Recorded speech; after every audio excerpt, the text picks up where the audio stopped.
আসসালামু আলাইকুম স্যার। রমজান মাস তো আমাদের দুয়ারে।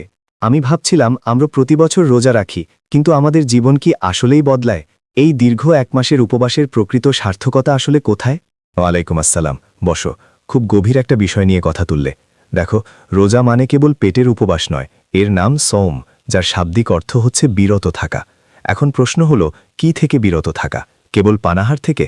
না, আল্লাহ আমাদের শেখাতে চান আমরা যেন আমাদের ইচ্ছা বা নফসকে নিয়ন্ত্রণ করতে পারি।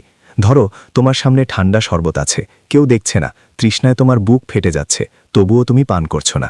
কেন? কারণ তোমার ভেতরে এই বোধ কাজ করছে যে আমার সৃষ্টিকর্তা দেখছেন। এই যে নিজের ইচ্ছার উপর স্রষ্টার ইচ্ছাকে প্রাধান্য দেওয়া, এটাই হলো রোজার মূল প্রশিক্ষণ।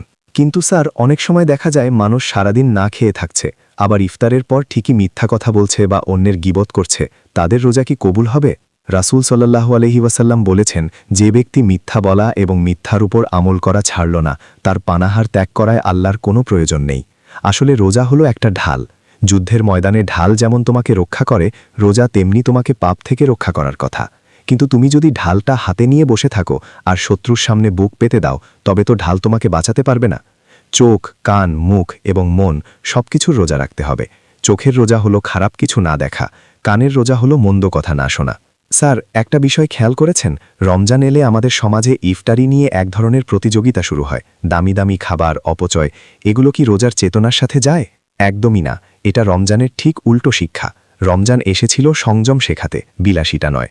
আমরা ইফতারে হাজার টাকার খাবার সাজাই, অথচ আমাদের পাশের গলিতে হয়তো কেউ শুধু পানি দিয়ে ইফতার করছে। রমজানের অন্যতম লক্ষ্য হল ক্ষুধার্থের কষ্ট অনুভব করা। তুমি যদি ইফতারে রাজকীয় ভোজ করো, তবে একজন গরিব মানুষের ক্ষুধার জ্বালা তুমি বুঝবে কি করে? ইসলাম বলে, তুমি তোমার ইফতারির একটা অংশ তোমার প্রতিবেশীকে দাও। এমনকি একটি খেজুর দিয়ে হলেও অন্যকে ইফতার করানোর মাঝে অনেক সওয়াব। স্যার, বিজ্ঞানের ছাত্র হিসাবে আমার মনে হয়, রোজার কি শারীরিক কোনো উপকারিতা আছে, নাকি এটা শুধুই আধ্যাত্মিক? অবশ্যই আছে।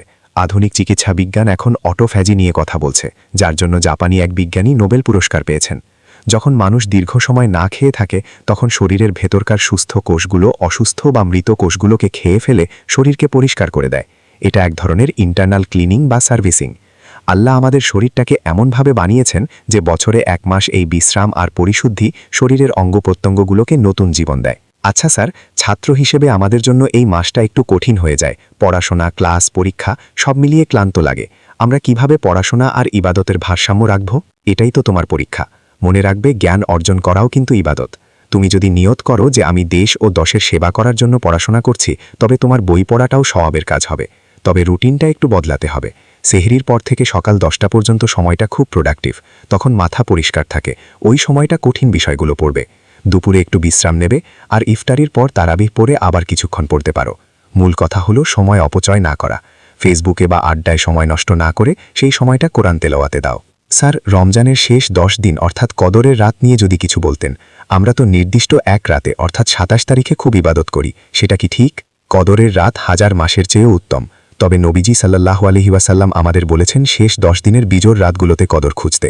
আমরা যদি শুধু 27 তারিখের আশায় বসে থাকি, তবে হয়তো আমরা আসল রাতটা হারিয়েও ফেলতে পারি। শেষ 10 দিন হলো ইতিকাফের সময়, দুনিয়া থেকে বিচ্ছিন্ন হয়ে আল্লাহর সাথে সম্পর্ক গড়ার সময়। এই সময়টাতেই কোরআন নাজিল হয়েছিল, তাই এই সময়টার মর্যাদা অন্য যে কোনো সময়ের চেয়ে বেশি। অনেক ধন্যবাদ স্যার। আসলে আমরা রোজা রাখি অভ্যাসবশত, কিন্তু এর পেছনে যে এত শিক্ষা, ত্যাগ আর বৈজ্ঞানিক কারণ আছে, তা আপনার কাছে আজ পরিষ্কার হলো। আমি চেষ্টা করব এই রমজানকে কেবল না খেয়ে থাকার মাস না বানিয়ে নিজেকে গড়ার মাস হিসেবে নিতে। আল্লাহ তোমার এই সুন্দর চিন্তা কবুল করুন।